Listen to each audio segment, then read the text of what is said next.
Nagbabalik ang PTV Balita Ngayon. Naghain ng reklamo ang National Bureau of Investigation sa Department of Justice laban kay dating Bamban Mayor Alice Guo. Ayon kay NBI spokesperson Ferdinand Levin, sinampahan ng falsification and violations of the anti-dummy law ang dating alkalde. Damay din sa reklamo, sinasabing magulang ni Guo at kapatid nito na sila Sheila at Seaman Guo. Ayon sa NBI, nagkaroon ng misrepresentation ang dating alkalde nang magpakilala siya bilang Filipino citizen. Peke rin umano ang dokumento na isinumite nito sa Security and Exchange Commission kaugnay ng pagbili sa Trilin Q Farm sa Pangasinan. Patuloy na isinusulong ni Pangulong Ferdinand R. Marcos Jr. ang kapakanan ng mga overseas Filipino workers. Ngayong araw, pinangunahan ng Pangulo ang paglulunsad ng bagong Pilipinas One-Stop OFW Action Center sa Makati City. Layo nito na mailapit ang pag-ibigay ng serbisyo sa ating mga kababayan. Kabilang sa mga serbisyo na ihahatid nito ang pagproseso sa balik manggagawa, reintegration support service, legal assistance at iba pang serbisyo mula sa ibang ahensya ng pamahalaan. Ang gusaling ito ay magbibigay ng frontline services tulad ng pagproproseso ng dokumento ng mga balikbayan, OWA membership, renewal, iba pang mga serbisyo na hinahanap sa ating DMW. Bukod dito, makikipagtulungan din ang Action Center sa iba't ibang ahensya tulad ng PhilHealth, Pag-ibig, SSS upang masiguro mabilis at walang aberya ang pagkuha ng mga dokumento at benepisyo sa ating mga kababayan.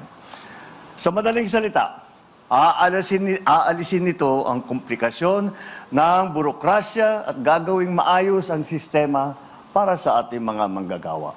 Sa ating mga OFW na nagbabalik bansa, sa halip na maaabala pa kayo sa mahabang pila at magulong proseso, bubungad na sa inyo ang maayos at mabilis na sistema upang makuha ninyo ang serbisyo, benepisyo at programa ng ating pamahalaan.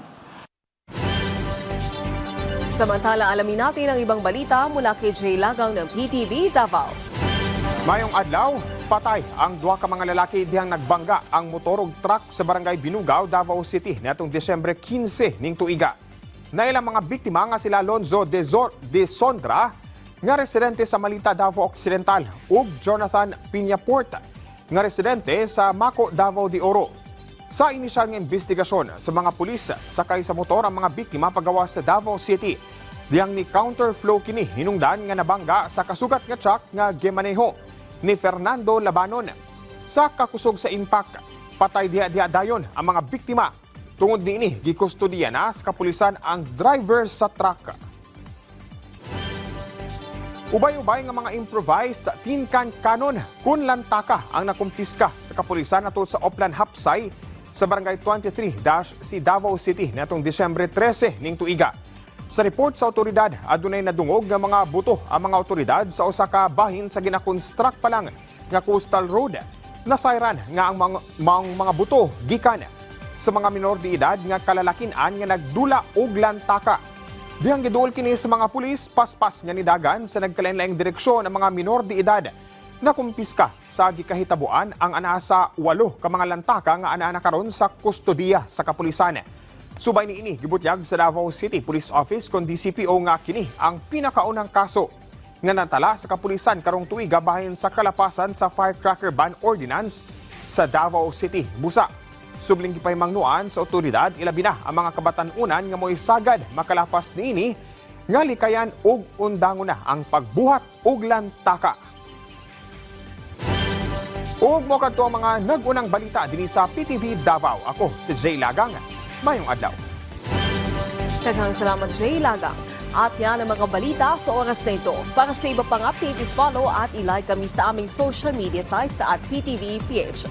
Ako po si Naomi Tiburcio para sa Pambansang TV sa Bagong Pilipinas.